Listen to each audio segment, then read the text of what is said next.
happens when you remove the gatekeeper and make Torah available to everybody.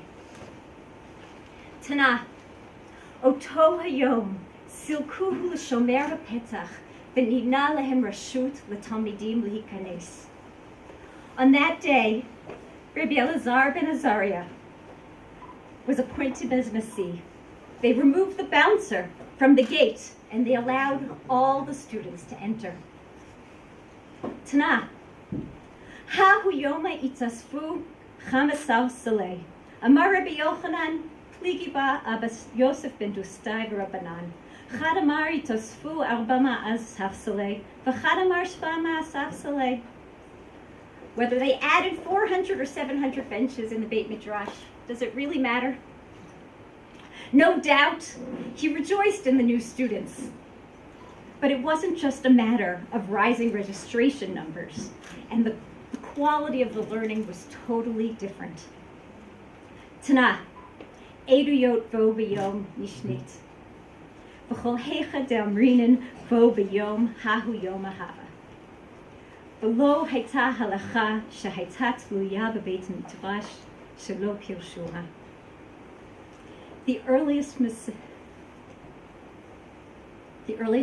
of the Mishnah, Eduyot, was taught on that very day.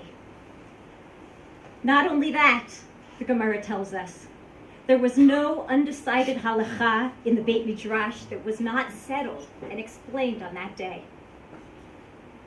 As a teacher, I know what it means to be fueled by the energy of the student body. A frenetic focus to the learning can snowball in truly magical ways. No doubt, Rabbi Elazar ben Azariyah, Rabbi Akiva, and Rabbi Yoshua drew new clarity and inspiration from the energy and enthusiasm of the opening of the Beit Midrash and all of their new students. Surely, that spirit was part of what enabled them to solve the most pressing questions of their day. Inclusivity created energy, which bore clarity. But there was more. The rabbis credited Rabbi Elazar ben Azariyah's leadership with the inaugurating of the composition of the very Mishnah itself. Make no bones about it.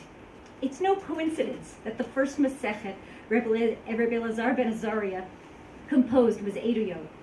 The Masechet not organized around subject matter, but rather collects and incorporates the testimonies of the maximum number of voices of the Jewish people.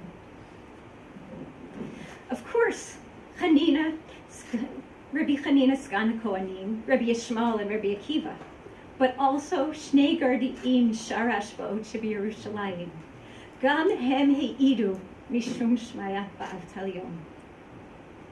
Remarkably, the testimony of these simple weavers had a thing or two to enlighten Hillel and Shammai. Rabbi Elazar ben Azariyah's actions speak for themselves. To create a vibrant, sought-after institutions, timeless Torah, and really solve the problems facing the Jewish people, the gates need to be open wide. We need to listen to each other. When the gates are truly open, the story goes on to tell us. Even Rabbi Gamliel and Rabbi Yoshua can argue civilly and productively. Even Yehuda Ger Omani was able to make his voice heard. And I cry when I hear his name. He himself is an oxymoron. How can he be a Jew if he's an Ammoni? But given that he's a Jew, Yehuda, how can you call him Ammoni? And if I haven't cried yet, I always cry when I hear his question. Ma ani lavo b'kahal?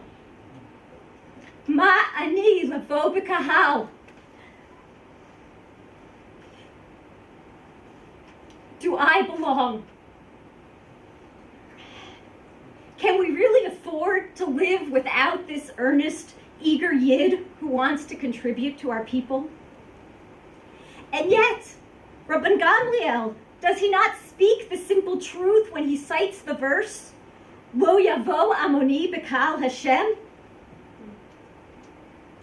How thankful I am to Rabbi Yoshua, who finds the way to include this precious soul. And how thankful I am to Rabbi Elazar ben Azariyah for creating the environment that made it possible. One cannot help but wonder, had the Shomrei HaPetach not allowed Yehuda to pose his question personally, to enter the Beit Midrash, how would that discussion have gone?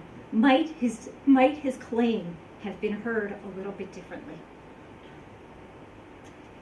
What a debt we owe to Rabbi Elazar ben Azariyah for modeling for us a Beit Midrash that's magical and even miraculous productivity is rooted in inclusion, in letting everyone, Yehuda, Ger Amoni, together with Rabban Gamliel, valuing every voice and listening to one another.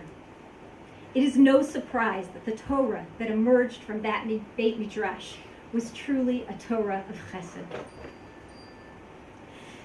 Reb Hefter, you have been our Rabbi Elazar ben Azariyah. Some of you may not know that in 1992, the first year of Bruriya Scholars in Midrash at Lindenbaum, you opened the world of advanced Torah, Talmud learning, to Rachel and me. Rav Lichtenstein, Zichrono Livracha, let us sit silently in his Grus Shiur in 1993. It was pure blessing, and I will be forever grateful. But we always did it from the other side of the Mechitza. Now, Rav Hefter, you have truly opened the gates of Kal Hashem to us. We join the discussion not from behind the Mechitza, but as full participants. Surely, like Shnei Gardiim Misharei HaShpa'ot and Yehuda Ger Amoni, we want nothing more than to contribute whatever we can to the Beit Midrash. Our earnest prayer is that our small Torah will, like in the days of Rabbi Elazar ben Azariyah, contribute new inclusivity, energy, focus, and productivity. Who knows? Perhaps our very participation in the dialogue will allow others to hear the questions that are being asked a little bit differently. May Hashem strengthen us and guide us. Rav Sperber, you have been an inspiration to me long before your words on Kvodabriot. Thank you for your courage and your willingness to push us along in our aspirations.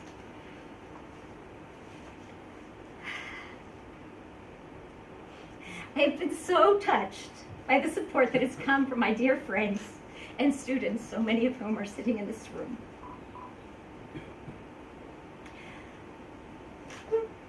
I especially want to thank many of the women who have pushed me along to this day, especially my teachers who are here, Eva Sorenberg, Judy Klitzner, Shmuel Klitzner, and the women from Kilat Yadija who cheered me on in very significant ways. And of course, the Party, David Bernstein, the Party staff and faculty who have supported me over the years and helped these doors to be open. Thanks to my family who've supported me so totally and unconditionally, always, and especially in this difficult period. I hope that we will be able to reclaim the once holy Wednesday night family dinner that we so painfully put on hold to make these studies possible. And of course to you, Rachel, without whose genius, passion, and angst, I could never have pushed this through to the end. You are the chevra most people can only dream of, and I know that we will continue to partner for years to come.